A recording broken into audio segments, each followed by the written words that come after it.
I was going to ask you of your assessment of how we fared in 2016, looking at the security situation in the country as a whole. Yeah, that's for me. Yeah, so let's begin with you. All right. Well, honestly, Jimba, I think well, even though we're still on, but in a few hours from now, we'll be drawing the curtain on 2016. But notwithstanding, I'd like to say that one must really commend the effort of the federal government, and especially the armed forces and the paramilitary forces in terms of security management in 2016. For me, with the appointment of the service chiefs, the current service chiefs, I think it was a laudable feat by the federal government, especially by the president himself, who made the appointment. You can see in the military, the order of battle changed. The order of battle changed, rather than sit back and send the men to the front.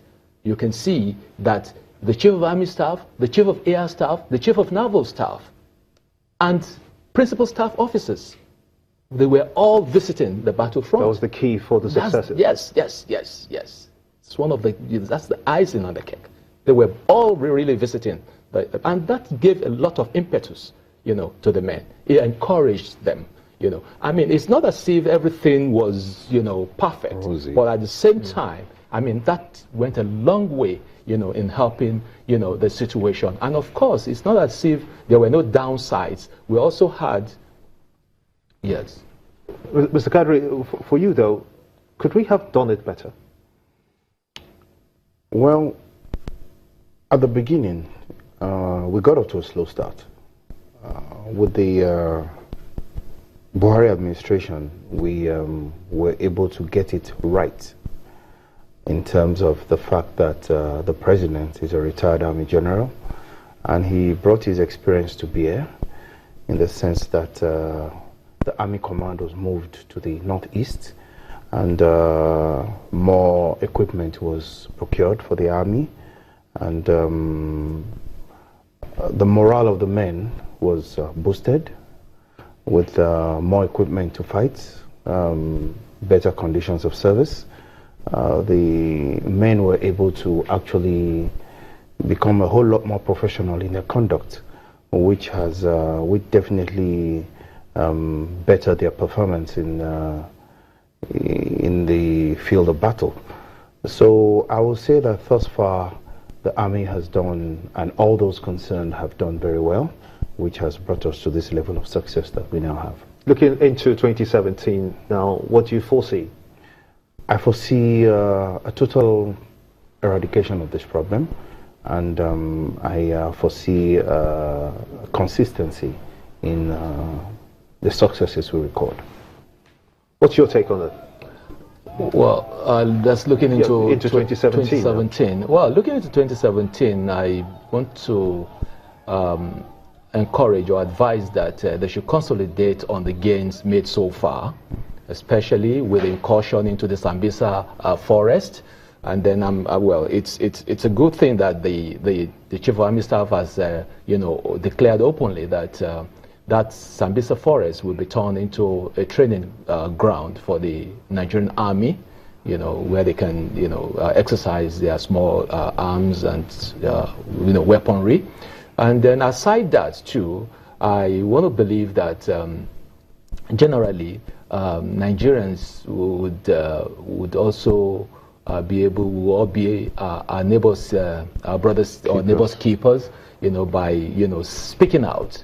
You see, because for me, the latest video by Shekara, For All You Care, that video was probably recorded in somebody's underground apartment. For all you care. So it starts from see something, say something. Absolutely.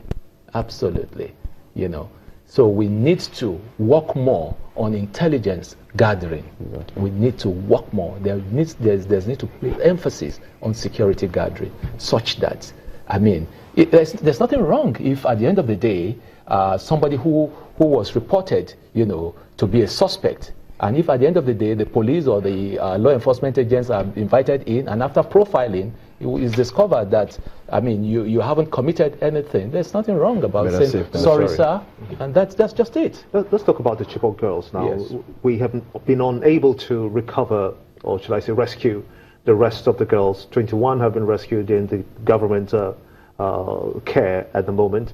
And now we have the situation where the parents are calling that if you can rescue this 21, what about the rest of us? The rest of us, where are our children? Where does this take us next? Let's begin with you. Intelligence gathering. That's what we need here. Without intelligence, these girls cannot be recovered.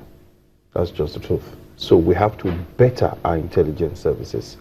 All arms of intelligence gathering, be it the Army, the Navy, the Air Force, the Department of State Services, the police, the communities, everybody's hands have to be on deck here in gathering quality intelligence that would lead to the total recovery of these girls. And we would not limit our intelligence gathering to just the 36 states of Nigeria, including Abuja. It has to go beyond the borders of Nigeria, Niger, Chad, Cameroon. We have to bring in these countries to help us as well in ensuring that we bring these girls back home. So in that light, he's talking more of a coordinated approach towards this.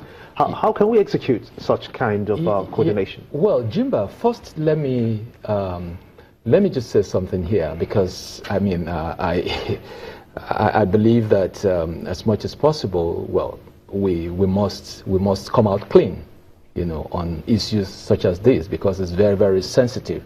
But be that as it may, my take here is that, look, we must keep hope alive, because these are, you know, daughters are children of people, and then it could be your daughter, it could be my daughter or my sister or your sister, my relation or yours. So we must just try, you know, to keep hope alive. But the truth again is that with the way the battle has gone so far, we are all aware. Even I think one or two of them already bearing child for the terrorists, you know, and some of these girls probably have been used as human shield, you know, during bombardments, you know, they probably have been killed, you know, and some of them have probably been taken out of across the borders, you know.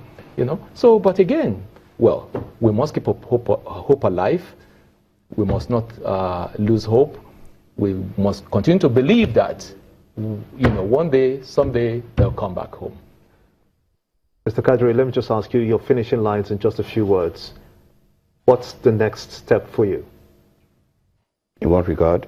In terms of looking at the security situation in the country, the insurgency war, and the successes of the military.